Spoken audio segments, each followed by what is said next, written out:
bahwasanya kita ngaji itu karena kebutuhan, bukan karena kenyamanan. Nyaman iya, itu adalah buah dari nuntut ilmu. Tapi sebagian orang ngaji cuma nyaman. Ah, ngaji itu susah, saya nggak mau aja ini enak. Sama Ustaz ini enak karena pembahasannya ini nyaman, tenang, masalah yang mudah-mudah, yang ringan-ringan. Maksudnya kita ngaji bukan masalah nyaman, kita ngaji beribadah kepada Allah, kita ngaji ilmu yang kita butuhkan. Di antara bentuk kenyamanan juga, ketika kita membuat sistem pengajian dengan model tertentu, orang tidak mau ngaji kecuali seperti itu. Ah, kita boleh event seperti itu baru kita ngaji. Kalau nggak event gitu nggak, misalnya. Ini ada di Ibnu Taimiyah ditanya, ini sebagai gambaran. Ada Ibnu Taimiyah rahimahullah ditanya dalam Majmu' Fatawa tentang seorang sudah mendakwahi para pelaku maksiat, mungkin tukang mabuk, tukang maksiat, mujrimin. Dia dakwahi, ternyata mereka tidak sadar. Akhirnya dia punya ide bikin nasyid, kumpulin orang nasyid dengan nasyid-nasyid Islami dan hukum nasyid boleh. Kemudian dijadikanlah nasyid ini metode dakwah. Akhirnya dia lakukan dan akhirnya sebagian orang sadar, sebagian tidak, sebagian sadar. Maka kemudian orang ini bertanya kepada Syekhul Islam Taimiyah, apakah metode begini sudah benar? Karena dengan cara biasa orang tidak sadar, tapi dengan menampilkan nasyid-nasyid, kumpulin nasyid-nasyid Islami, qasidah-qasidah, akhirnya banyak di antara mereka yang sadar, sebagian tidak sadar. Maka apa jawab Ibnu Taimiyah? Meskipun hukum mendengar qasidah-qasidah hukumnya boleh sesekali, tapi ketika dijadikan metode dakwah jadi permasalahan bagi Ibnu Taimiyah. Ibnu Taimiyah mengatakan ini cara yang bid'ah. Apa yang orang-orang yang dihadapi Nabi lebih parah daripada mereka. Orang ini tidak tahu metode Nabi. Nabi dan para sahabat menghadapi orang lebih parah, namun mereka lebih bisa bertobat dan menjadi audiens yang sukses dengan metode Nabi dan para sahabat. Karena kalau kita menggunakan metode tertentu, akhirnya audiens mungkin bertobat, tapi dia nyaman dengan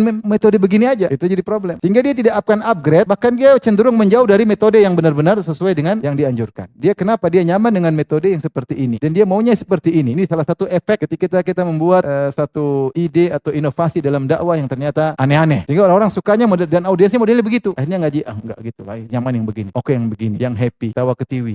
Ikhtilat dikit oke. Itu terlalu kaku. Terlalu ini.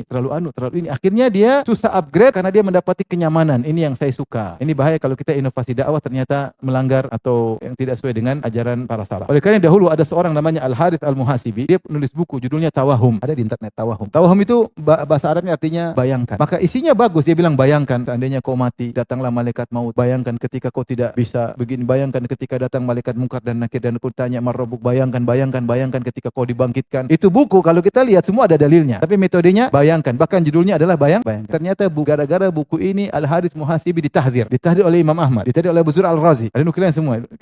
Kenapa? Ini buku bermanfaat. Kata Abu Zur'ah Al-Razi, gimana manfaat? Para ulama tidak pernah nulis dengan metode seperti itu, kata Abu Zur'ah Al-Razi. Yang kedua, cukuplah Al-Quran dan Sunnah. Kalau tidak bisa beri pelajaran bagimu, maka ini tidak perlu. Sehingga dikritiki metode ini karena metode ini tidak ada di kalangan para salaf. Dan di antara efeknya tadi muncul audiens yang hanya nyaman dengan metode tertentu. Itu yang kita khawatirkan. Sehingga dia hanya mau ngaji kalau enjoy. Masih gitu. Jadi masih sekedar sampel aja bahwasanya khawatir muncul audiens yang dia hanya cari kenyamanan, bukan kebutuhan akan apa yang harus dia pelajari.